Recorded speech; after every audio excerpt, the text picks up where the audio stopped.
Наряды вековой давности в Национальном музее Коми. Здесь открылась выставка фотографий «Детская мода 100 лет назад». Все они из собрания мультимедиа арт-музея Москвы. 80 работ представлены в виде печатных фотокарточек на акварельной бумаге. География работ широка от Могилева до Владивостока и от Архангельска до Баку.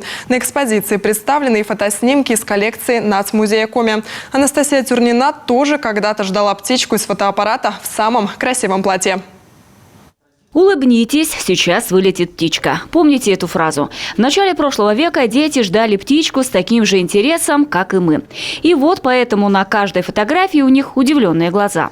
Каждый раз процесс фотографирования превращался в настоящую церемонию. Поэтому и выбирали самые лучшие наряды. Почему мы назвали это именно мода? Потому что, когда приходили фотографироваться, то, естественно, одевались что-то модное, что-то вот интересное и красивое. Поэтому можно совершенно назвать, что это действительно история моды детской. 100 лет, ну уже 120 лет назад, получается, до революционной фотографии. Две сестрицы в ажурных накрахмаленных фартуках. А рядом девочка в самом нарядном платье из своего гардероба. А эта шляпа с цветком – просто умиление, будто прямо для бала. Изысканность, вкус, а где-то и бурная фантазия провинциального портного.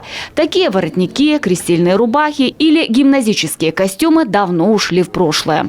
Лица детей, вот такие добрые, милые, чудесные лица детей, которых мы здесь видим, они действительно являются такими представителями своего времени, лучшими представителями своего времени. И по ним можно не только увидеть какие-то тенденции моды тех времен, тех десятилетий, именно до революционной России, но и, в принципе, проследить и порассуждать о самой истории в целом.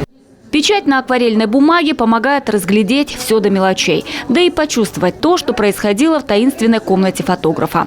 Эта девушка с цветком явно волновалась перед предметом на длинных ногах с одним глазом.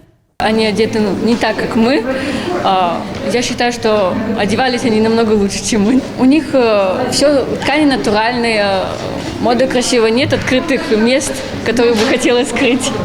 Снимки из коллекции мультимедиа арт-музея Москвы отражают самую очаровательную часть собрания. В основном здесь печать кабинеток. Это маленькие фотоснимки конца 19-го, начала 20 века. Такие карточки ставили на стол и любовались своими родными. Это надо было кому-то на самом деле их сохранить. Кто-то их берег просто как архив, кто-то для себя, для своего сердца, для своей души. И мы сегодня знаем о том, как жили наши с вами родители. А детская мода Усть-Сысольска представлена из коллекции Национального музея Коми. Это уже подлинные фотокарточки. Вот этого малыша на фотосессию начала 20 века привели в зимнем наряде – «Север же». Некоторые фотографии авторские. Это, например, работы Кулакова. В основном же на выставке фото рядовых и малоизвестных авторов, владельцев или работников российских фотоателье. Это невысокое искусство, но, безусловно, бесценный вклад в ушедшую эпоху. Анастасия Тюрнина, Олег Жуковский, телеканал Юрган.